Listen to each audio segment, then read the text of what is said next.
So I wanted to just say hello to everyone and let you know my name is Rich Threlfall. I'm the current chair of UDI Okanagan.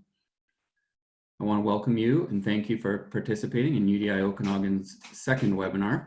Today's topic is titled Charting Our Path to Success After the Crisis, Kelowna's New Home Market and COVID-19. I also want to let you know that during this COVID-19 crisis, UDI Okanagan is committed to getting practical and relevant information to you as best we can. We have been and will continue to send COVID-19 updates to our members. Additionally, there is a COVID-19 resources page accessible from our website at udiokanagan.ca.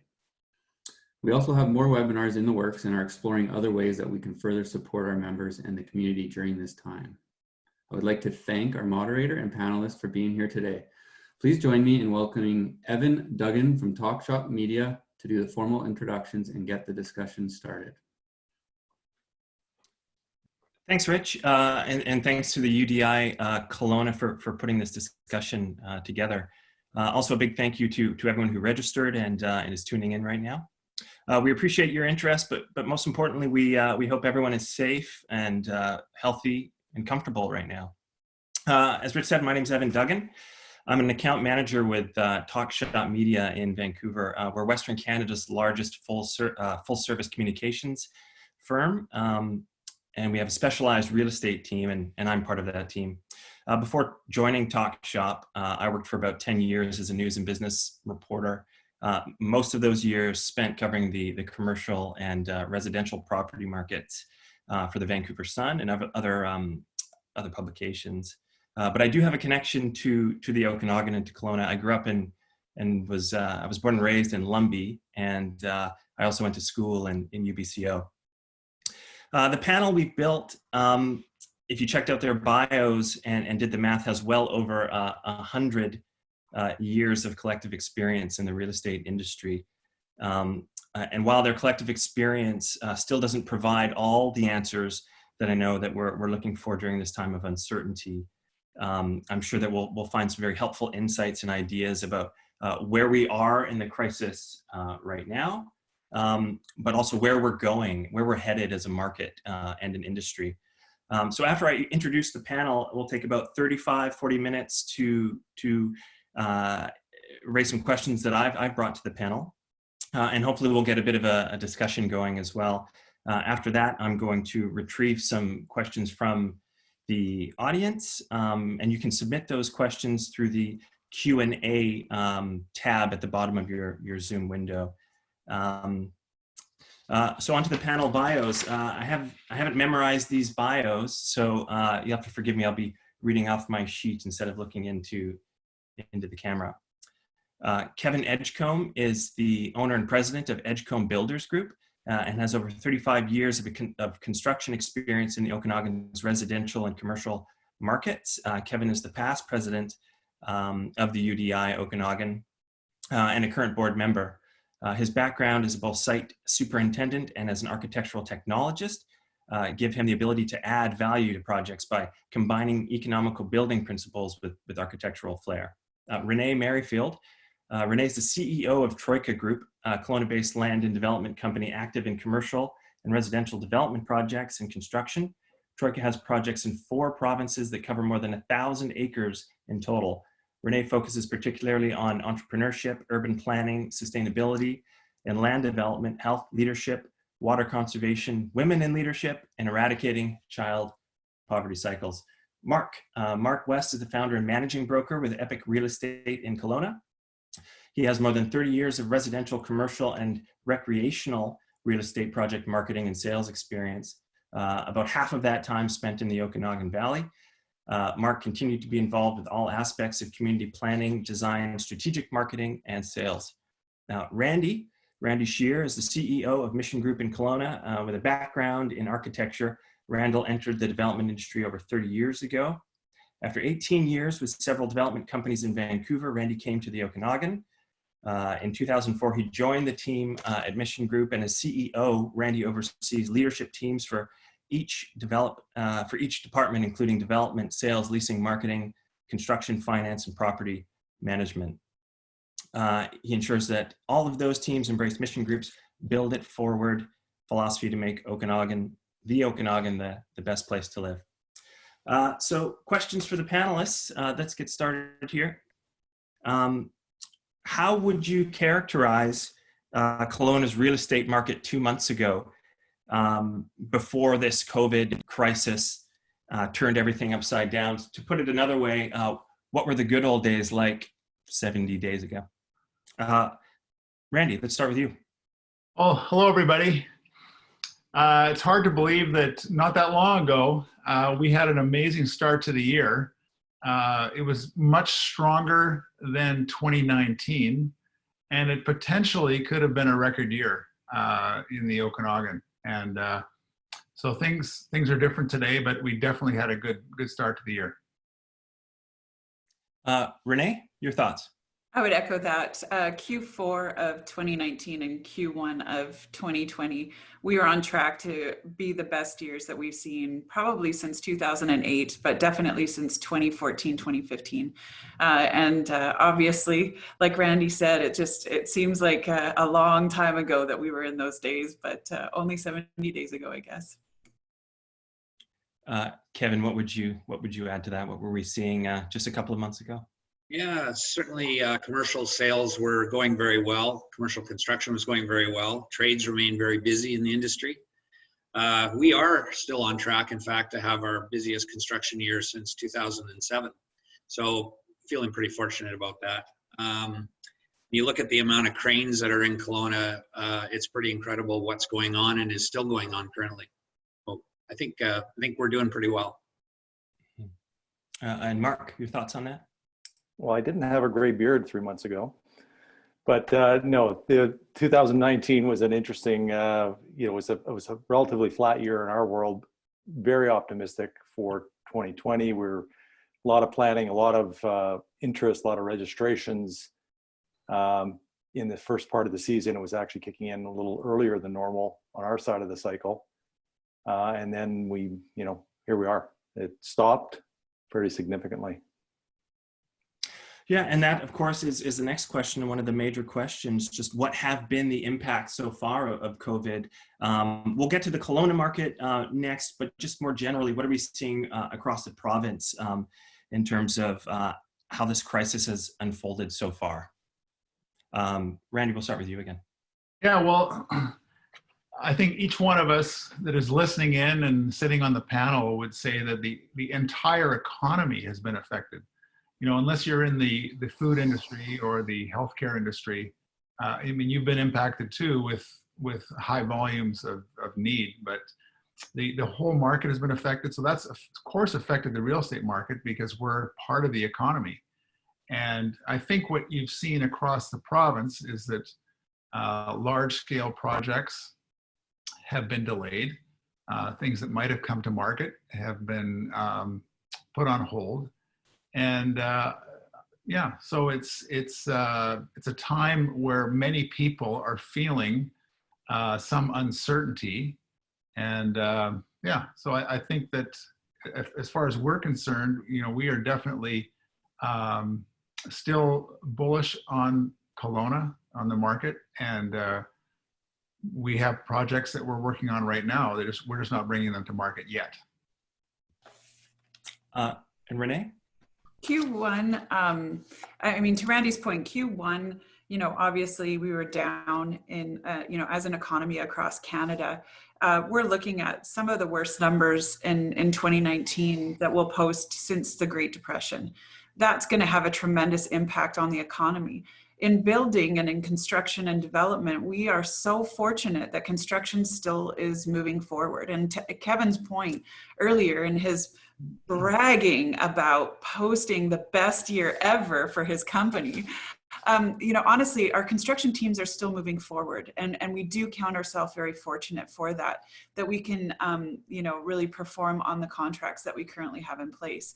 The difficulty comes in the sales cycle, and in really trying to figure out what the funnel is going to look like on a move forward basis. And that doesn't matter if you're in Manitoba, if you're in Saskatchewan, if you're in Edmonton, Alberta, or if you're in Montreal right now. Things have ground to an absolute standstill. And how long it'll take for that funnel to refill and to keep moving forward is anyone's guess. I think that Q1, Q2, we're going to have just an absolute bloodbath in terms of what the economy looks like. RBC was posting numbers of a minus 32 GDP for Q2 as their estimate. I mean, when we're hearing numbers like that, we have to know that there's going to be a tremendous effect on development. But having said that, we're still an essential service and construction will still be moving forward. Mm-hmm. Kevin, your thoughts on just, what are the general impacts that we're seeing right now in the BC real estate market? I think I would echo a lot what Renee just said. We are very lucky in Kelowna in the construction industry to be considered an essential service. We are tracking to be 48% of year over year April sales, roughly. Pretty grim numbers, and it's going to have a big effect on a lot of people. And as Randy said, our sector is lucky compared to some other sectors that are going to be hit harder. I'm obviously having to get creative with sales and try to rethink the way that we bring projects to market. But again, feeling the drop that's imminent is part of it, but anticipating when the right time to move is another part of it. And that's the crystal ball that we're all looking for. Yeah, and Mark, your thoughts on that question as well? Well, everybody around this table has been through 2 or 3 economic cycles. I thought 2008 was, an interesting and definitely a case hardening experience, but the difference being that it was sector by sector. And there were certain things that were affected and certain other things that weren't affected. I think what was so impactful for me when it started setting is how fully encompassing this is, both across industry and across, across every kind of sector. So that reality check has created a series of opportunities, I think, for innovation after we start crying in our beers. We're seeing some interest for this next, 2021, that period of time. So that provides a lot of hope and a lot of optimism on our side. We've seen our, because we're right on the front end of the sales cycle, our revenues go from 100% to 10%, if we use percentages.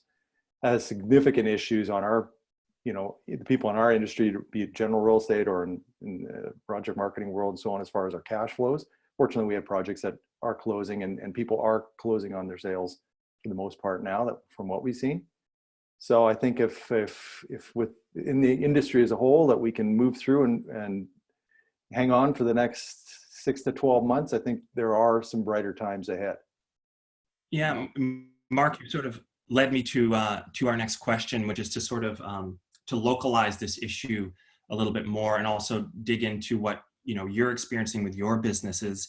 What has been the impact so far in Kelowna in particular, and with your business? What are the challenges that your business is facing? Mark, you can take it away. It's always cash flow. The nature of it is for most businesses, they need cash flow. This is a very entrepreneurial region, very small business oriented. And, folks need to manage cash flow. I think there's been some measures that are helping. But that and, just if there is an extended period of time here, well, how many businesses are going to come back? There is concern about that. We are, fully in the service sector in this region. There's implications relative to tourism and other services. What will that look like? Mm-hmm. So, there's a lot of us in the same boat, but cash flow, going back to that, is always a big concern. Yeah. Kevin, the same question, just how is this COVID issue and the broader economic impacts coming home to roost in Kelowna as your business faces it? We're in an interesting position because we're a general contractor and a developer. So we ride the waves of cyclical cycles like any business, I suppose. But on the larger format, mixed use or multifamily projects, they're longer programs in general. There's 12 to 16 or 18 months. So we're at a very busy cycle right now, but looking ahead to 2021, we're a little unclear as to what that's going to look like. And pipeline work is obviously very, very important for us. Right now, we're again fortunate that we are working and all of our staff is working, and they're wanting to be working. So we're in a good place right now. We got to get creative, but really maintaining jobs is what we're focusing on right now. Mm-hmm. And Renee, how's your business changed in the last 6 weeks? I suppose we're about 6 weeks into this now.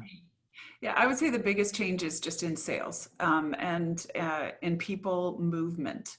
So the same affect that not having people moving throughout the country and into our region will affect tourism, will affect, you know, our major industries. That's having a big affect on sales.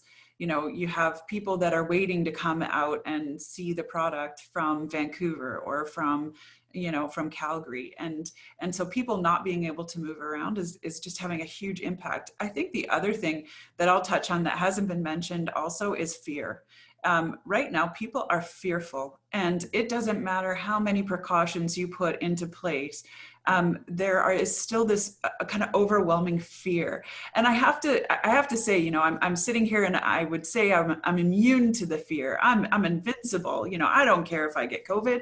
But the reality is when I'm standing in the Costco lineup and everyone is masked and gloved and, you know, and there's all this precaution being taken, there is this overwhelming kind of fear that sort of, it's crowd mentality, right? And so I would say that affects, and doesn't matter how many times we tell someone that we can be very safe when they come through the sales center, it still is going to prevent a certain number of people from coming through and from making those purchases. Thanks, Renee. And Randy, how have things changed at Mission Group? Well, I have to sort of disagree with my panelists.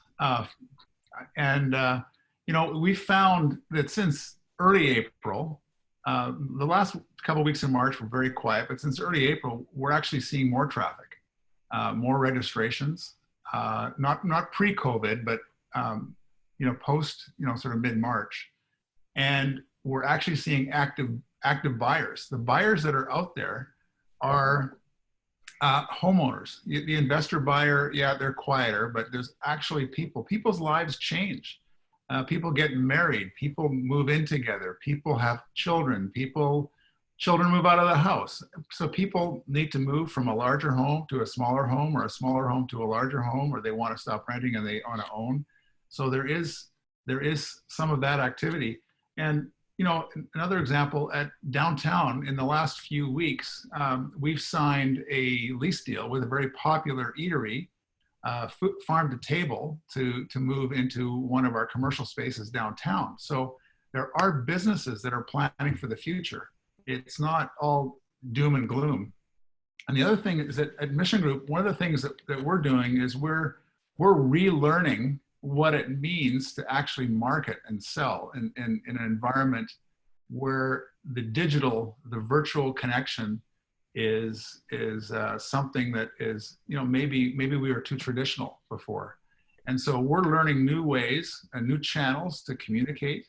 And I'd say the last thing is our company culture has actually grown stronger. As a group of, you know, senior leaders, we get together every day. And I would say that we've grown closer because of COVID-19. We've banded together, we support each other. Oddly enough, we laugh every day. Like, there's smiles on our faces. We know that this is going to end someday, right? So we see a bright future. And to us, I mean, to me, if I could boil this impact down to one word, it would be timing. All it's done is change timing. For us, it hasn't changed any of our plans moving forward. So yes, there's an impact, but I think there's lots of positives that we can take from this impact. Mark, could you riff on what Randy's saying a little bit? What are you seeing from a marketing perspective in terms of you know, registrations or emails or requests or phone calls or you know, just web traffic, sales even? What are you seeing you know, in terms of what the numbers are showing us about how buyers or prospective buyers are reacting to what's going on? Well, we have old school, new school going on. Let me talk about new school. New school is tech innovation and virtual conductivity. So in the new school, the sales center in our world becomes the last check mark on a sales process. When someone comes in a COVID sales center and has a meeting, and they're in a position where they're better than 50% of their way through the process of purchasing. And I will go into the myriad of applications and systems and processes that we put in place from a tech innovation perspective to facilitate that. But we were moving that way anyways. And I think the industry as a whole was moving that way anyways. So this just accelerated that process. Old school is, you know what, our sales team's on the phone. Registrants are up. I agree with Randy fully on all our projects. But we can get through to people and they welcome a phone call. We get 60 to 80% opens rates on our emails, where the industry normal and a normal time is 20 or 30%. So people are interested. They want information. They want to talk to somebody. So our key focus right now is, I call it stacking the furniture at the door and ready for the move. So let's get all the furniture at the door. Let's get us in a position where when the door opens, we're ready to go, as Randy said, relative to timing. And we have an audience that's interested. I'm a little more cautious than Randy relative to, I'm just concerned about length of time and how much is going to come back. And because we're such an entrepreneurial area where, you know, people's just throwing the towel. So we don't know that yet, but housing is in demand here. So I believe we're going to come back strong ultimately. Is Kelowna a special case, so to speak? Is there something about the market that's unique that that equips it or will help it or provide it with an advantage to move through this crisis more effectively than other markets in the province or in the country? Renee, maybe you can start us off on that one. Well, I would say that one of the factors is sitting on your screen. The Urban Development Institute and the developers and suppliers and contractors and consultants that form this association have always been incredibly collaborative. I always say we have one of the best sandboxes in all of Canada. You know, we work well together, we talk to each other, we figure out, you know, who's who in the zoo. We're careful not to oversupply certain markets. You know, we share ideas and we listen to one another, and that is unique. You know, right now Troika is existing in 13 different municipalities, and I can say we don't have that same collaboration in any of the other municipalities that we work in. So this definitely is part of our secret sauce and part of our advantage. Absolutely. I also think that, you know, we really, after 2008, started pushing more heavily into the tech sector, and our clusters became more around aerospace and tech and really on the education and healthcare aspects. Those are all still firing on all cylinders. So I think economically, we will see ourselves coming out of this a little bit better. I think the hardest part will be the uniqueness of our tourism industry and our environment. And that is going to be hard hit. And the amount of impact that has to people and jobs, I think is yet to be seen. Mm-hmm. Kevin, the special sauce, does Kelowna have this special sauce that you think will help? If you asked me that question 10 or 15 years ago, I would say no, but I believe that we've sort of hit a critical mass in Kelowna and a level of infrastructure, our airport, our university, the very well-established development community, tourism, all the aspects and the great things that we have going for us in Kelowna are starting to round out the edges on market fluctuations, in my view. I believe that we have a situation where tough times are a little softer on the edges, and good times are a little more enhanced in this economy because people want to be here. People will continually want to be here, and many people are trying to migrate here from larger communities. So I think our secret sauce is a well-kept secret. until recent years, but the word is out and Kelowna is on the map, and we're going to see more and more international people coming in our doors, and we're certainly going to see a lot of people from across the prairies that want to be here. Vancouver professionals like you, Evan, you might want to be here too. We welcome you. Randy, the same question, but maybe amended a little bit.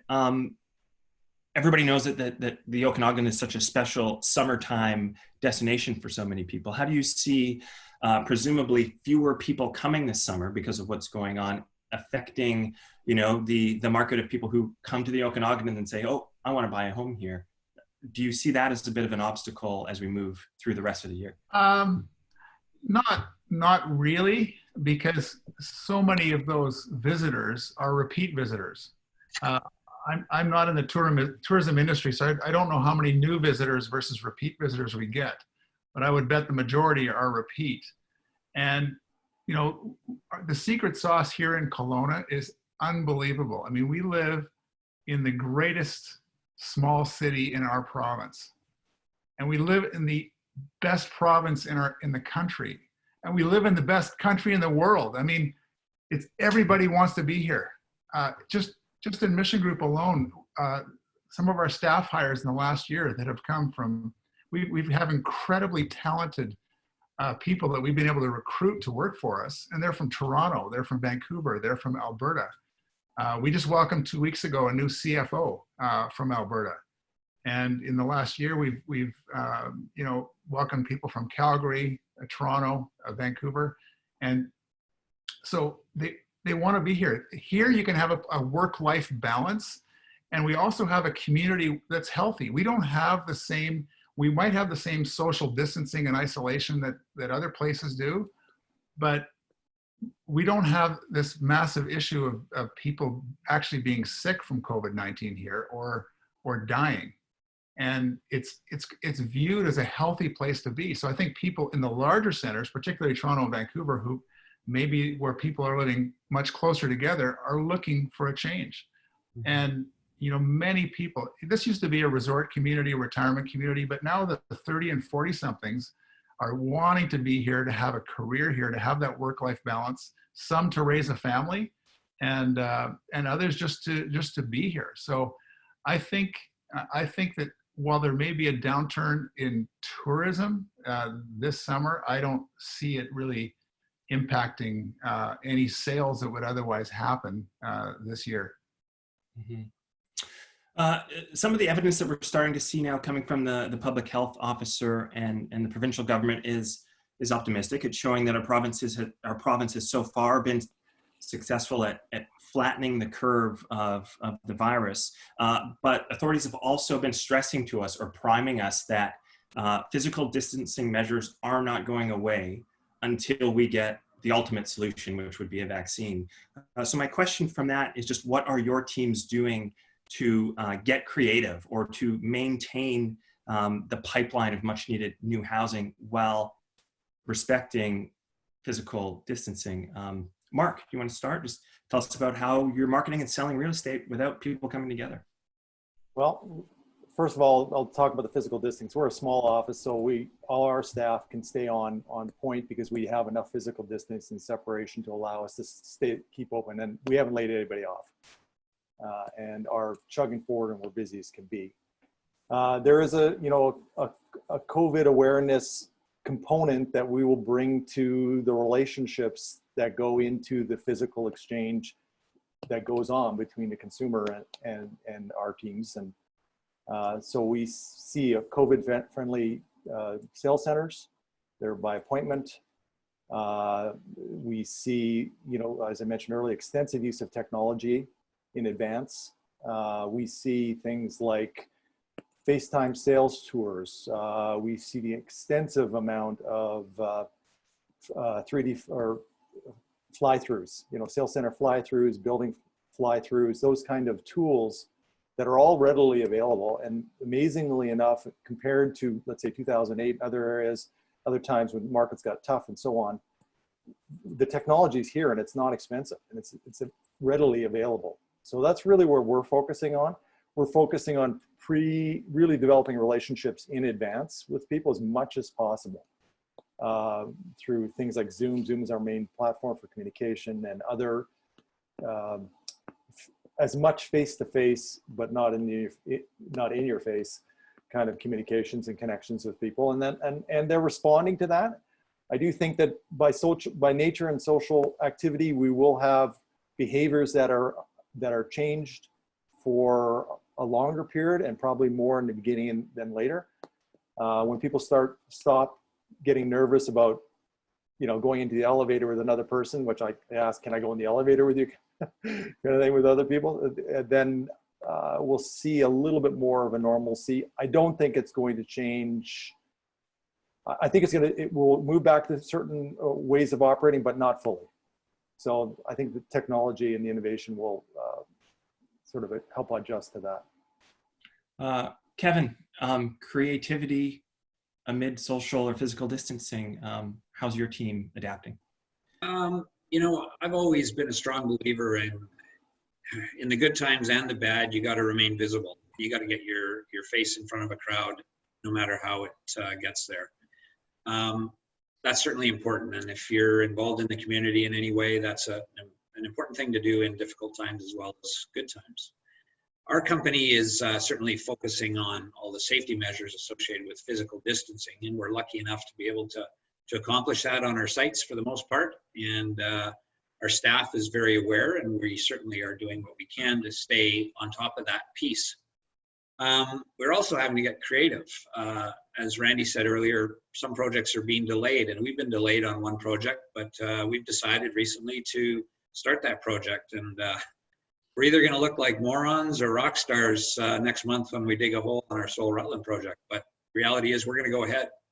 And I believe it's got to happen, and the world will continue. And we believe that we've got an economy that is going to be able to manage it and embrace it. Renee, over to you on that same question. Yeah, I echo, because we have active construction sites right now, obviously we had to implement a whole bunch of COVID-19 protocol. That includes everything from sign off from every tradesperson as to whether or not they've experienced any symptoms before they walk onto our site, to distanced roll call, and no longer do we have everyone coming into a trailer to sign in. So we definitely have some bigger protocols that we've put in place, and we've had to stagger trades so that we don't have trades that are working in the same area of a particular project.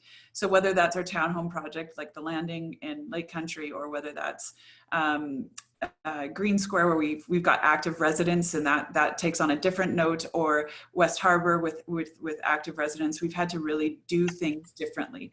And what I've been so I guess encouraged by is just the amount of eagerness that our tradespeople have with implementing them and making sure they stay safe.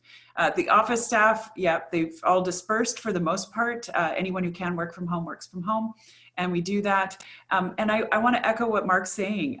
We're doing a whole different sales process, and it is distanced. And I don't ever want to go back to where we were before, and I don't think we need to. I think that that the technological implementation is far overdue, and I think that digitalization of our process and our information, I think, is really where we're moving to, and has been welcomed. And so far, so good. So I echo what was said before. Mm-hmm. And Randy, last word to you on that one question. What are some of the creative ideas or bright ideas that we're seeing at Mission Group? Well, I think they've all been said by Renee and Kevin and Mark. I mean, we're doing the no open houses anymore. It's by appointment only, and you can physically come. We'll make sure that it's clean and clean afterwards. One of the bigger questions about is also not just our what's coming up about the pipeline, and if we start to pause that, then that of course is dangerous. So we're still moving ahead with our pipeline, and the only thing that we're slowing down on is really the timing of releasing of pre-sales. Mm-hmm. The next question I see going through the Q&A as we're chatting here is a question that popped up there too, which is, what is going on right now with the city of Kelowna? Are staff and council doing enough to remove barriers and time lags for approvals so that projects can get into the ground faster and create jobs in the city? Are we seeing examples of expediency or urgency from the city? Kevin, maybe we'll start off with you on that one. Yeah, I've had a number of conversations with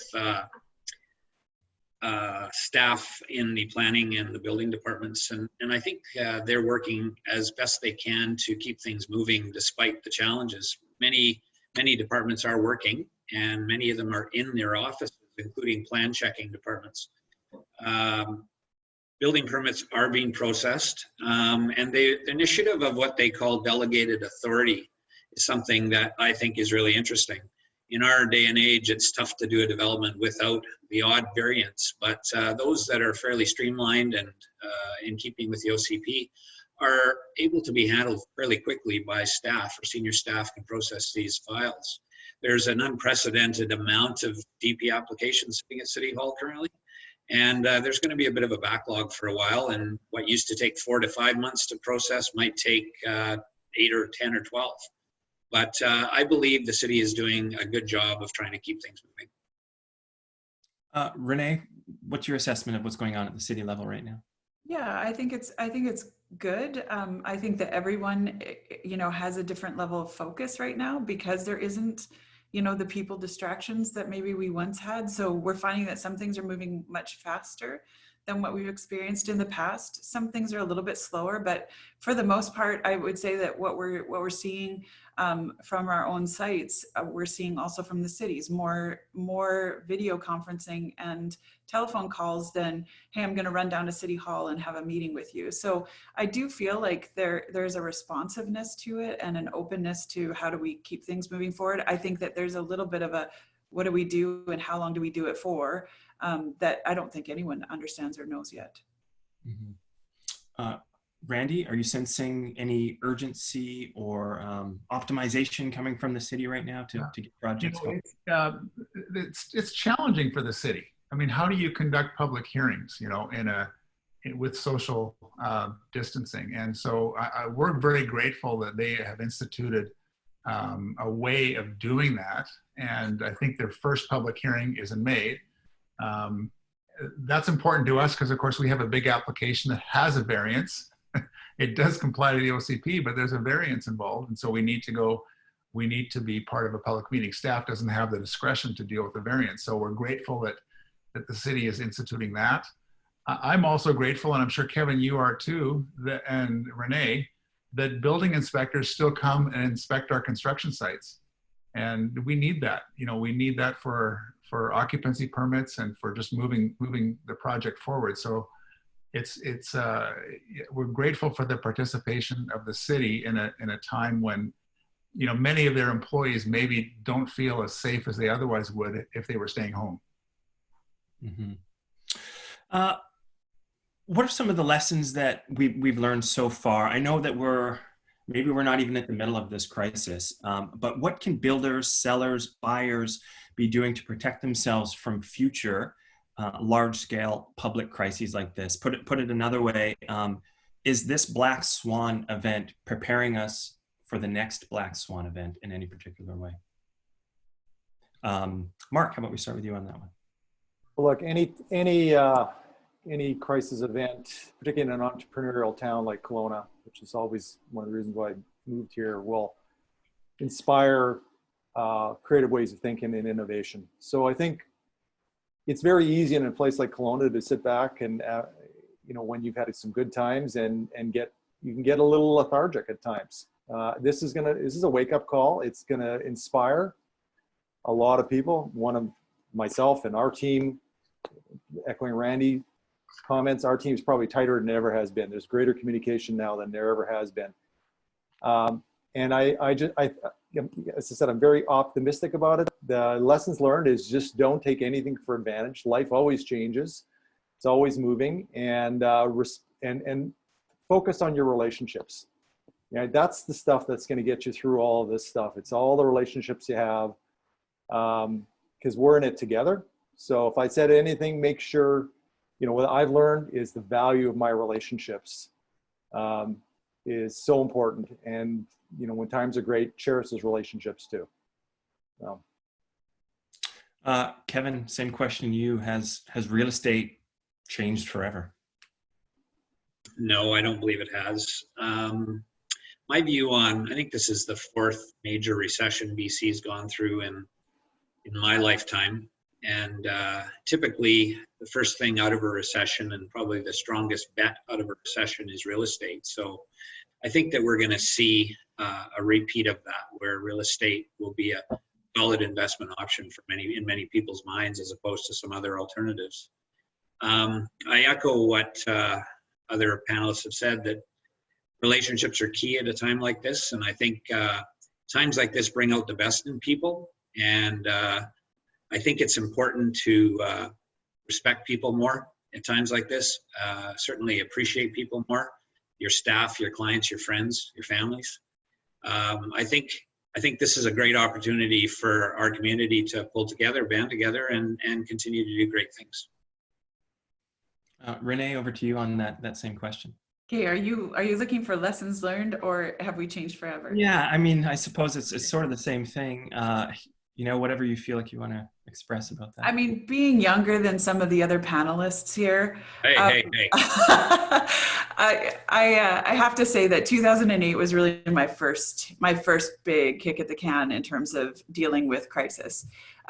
This being my second, I definitely would say that a through line in any turmoil like this, whether it's a pandemic or a financial implosion, is really, you have to stay nimble. You have to be willing to innovate. You have to be willing to read the market and change. Those are all good skills to have in any market, whether it be up or down.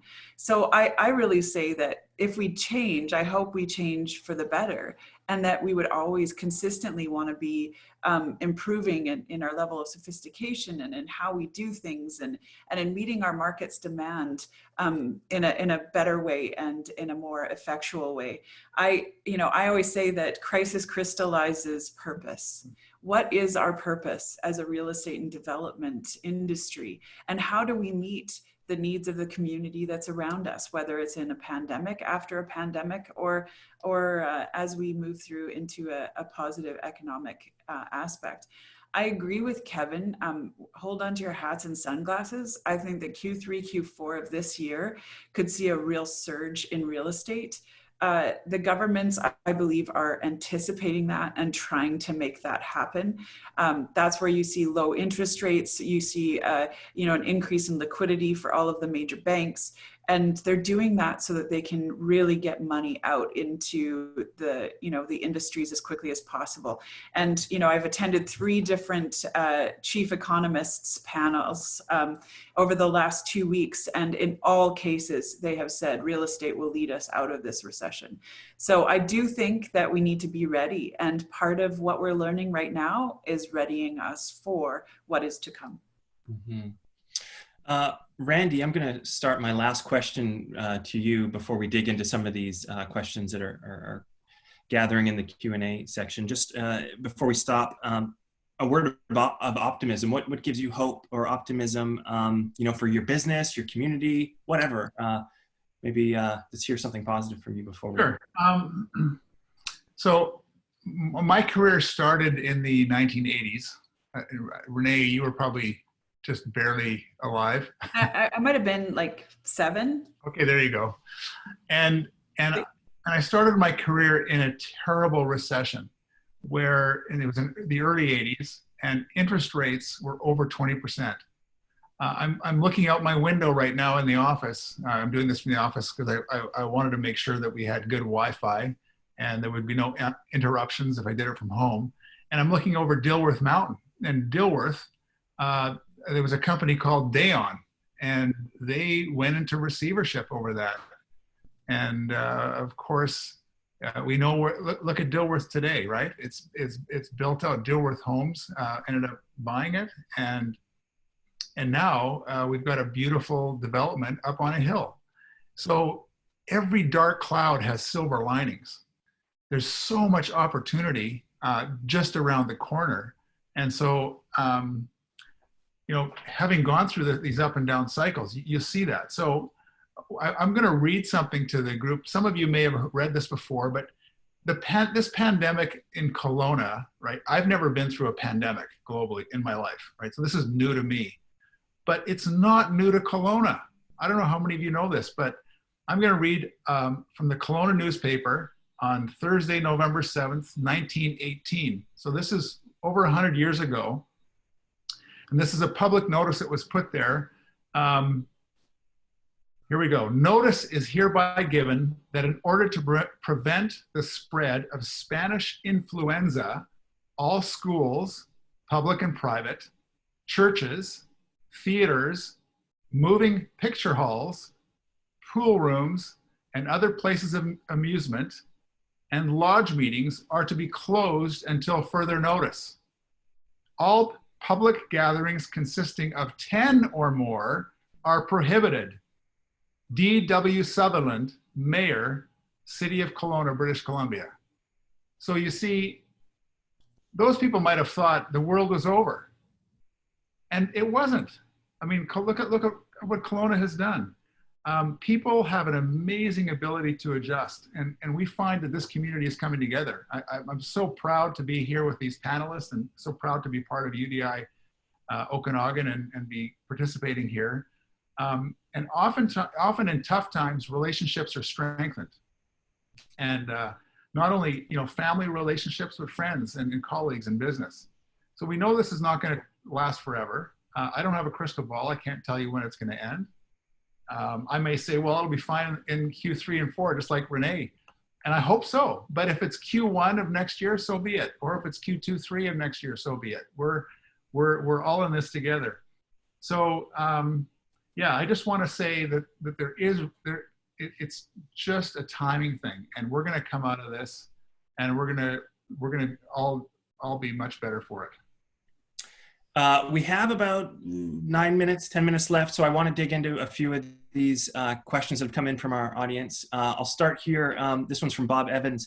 How are the banks assisting in the real estate industry? Are they continuing to fund? What kind of challenges exist from the banks that weren't there just a few short months ago? Is there anyone who would grab that question? Renee, go ahead, Renee. I would say that right now we don't find a lot of the banks are trolling for new business, but they are very willing to come alongside existing business and figure out solutions or paths forward. And we haven't had any of the sidelining financial instruments the way we did in 2008. It seems like everything that is moving forward is going to continue moving forward. And that's largely because of the quantitative easing that the feds have done. So the expectation from the feds is that the banks are going to keep lending. They're really overloaded right now trying to deal with both the retail and the commercial side. So we've kind of seen them say, look, if you have anything new, just hold off right now. We'll get to it when we get to it. But you know, anything that's currently in the pipeline or already there, we haven't seen a pullback on it all. Thanks, Renee. I think Kevin, you had something you wanted to add? I would say that relationships are obviously very important, and relationships with your bank are critical. And difficult times, I've been through my share of difficult times in my business, and this is no different, I suppose. However, we're poised for a good year, but we're also launching a very major project, and our bank is standing beside us as we do this. And we're getting a little bit creative in our financing package, but they're there and we appreciate it. Mm-hmm. Yeah, and we're finding, Evan, that, you know, for construction financing that is underway, the banks are not pulling back. They're continuing to fund. They want to see construction completed. So all of our projects are moving forward. They're being funded. And where the challenges may be for some of the audience and maybe some on the panel, if you own buildings that have income stream, whether it's rental apartments or commercial retail or office, where you've got debt, banks are being creative, and they're allowing for a short period, if you talk to your banker, maybe interest only, and where you don't have to pay the principal, or extending the amortization. And in some cases, they will defer complete payments for, I've heard, up to 6 months. Some lenders are doing that for large commercial clients that are having struggling having their tenants, in this case residential tenants, being able earn enough rent money to pay your mortgage. Mm-hmm. Yep. Another question is here from Kevin Johnson. As people are reevaluating their interests and what's important to them as a result of being restricted to their homes, is there an impact to urban type development as a result of the pandemic? Do you think more people value the need to have additional space and breathing room? In other words, is this sending us back to the drawing board in terms of design of homes and where we're living? Anyone want to jump on that one? I think if we were New York City, we would see more of that, where they've been very hard hit, where there's a tremendous amount of fear, where there is a tremendous amount of a different way of living or being. I think that people will be like, I'm gonna get out of the city. I think I need to live somewhere different.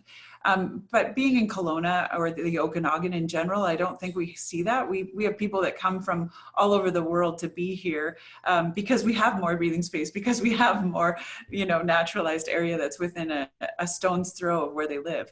I do think, though, that our houses are going to change. I think that we've kind of veered away a little bit from the home office, and I think we're going to see more of that. I think that people will have a renewed interest in, hey, I could work from home, or hey, that provides me a flexibility that I didn't see before. I also think it could be a real answer to some of the childcare issues that we've had or faced in the past, working from home. So I do think that we're gonna see a little bit of a reflection on that, and that people might take instead of just the micro house, look at, oh, well, maybe I need a little bit more breathing room than that if I have 5 people working from home.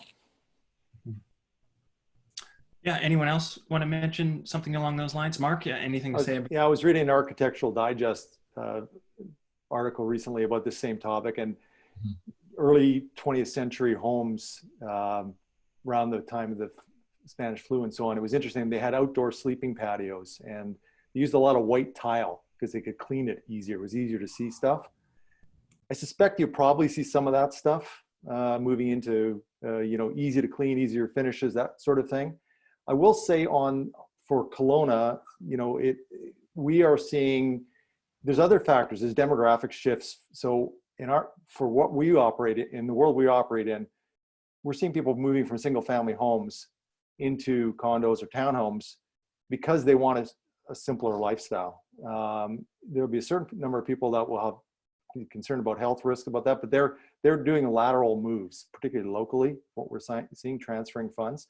So I think the movement to multifamily will continue. There's economic issues associated with that. Obviously, there's issues with larger spaces in the new multifamily from a cost perspective, and being able to deliver a product to, depending who you're selling to, that's going to make sense. So, I think fit and finish and all that may change a little bit.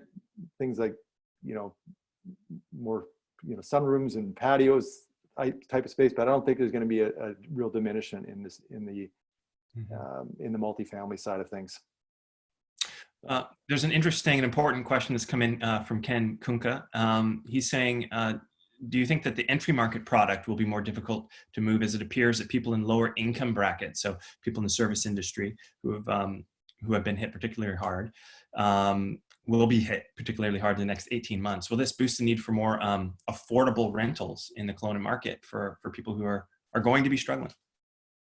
I'd like to jump in on that. I believe that there's a good chance that the rental market as a whole will see a spike in the days and months ahead.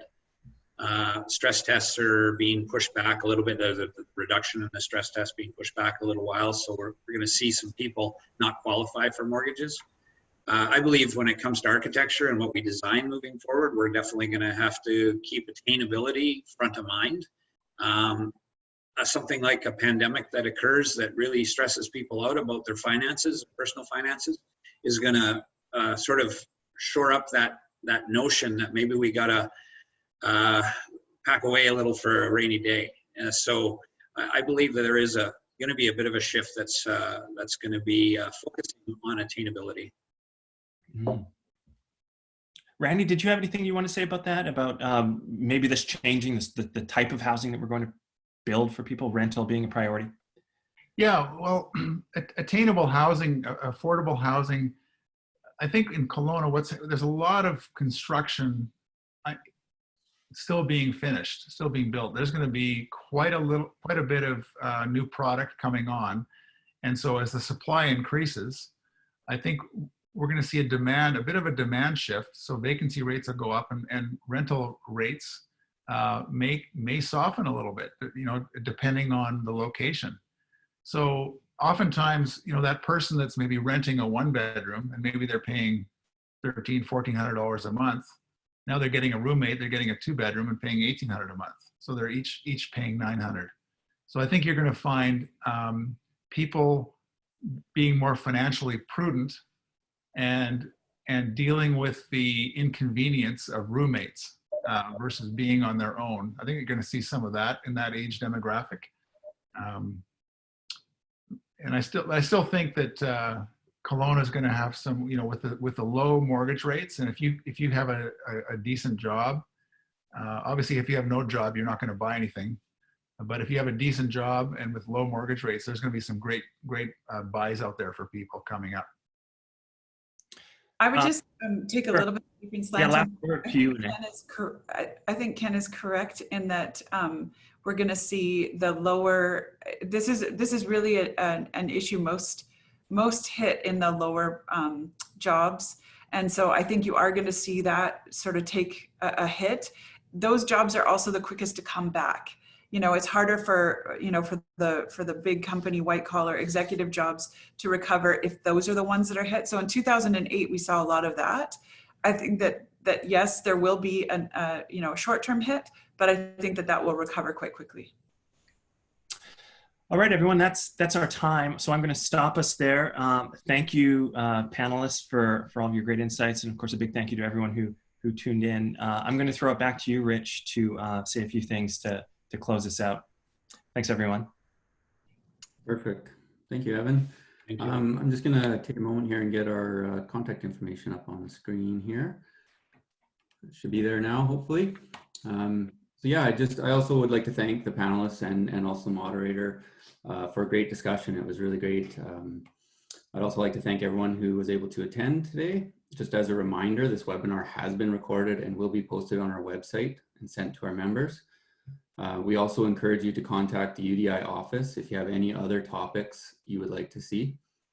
And certainly we look forward to having you at our next event. So thanks again to everybody who was involved in putting this together, and especially the panelists and Evan as well. Thank you. Thank you. Thank you. Thank you.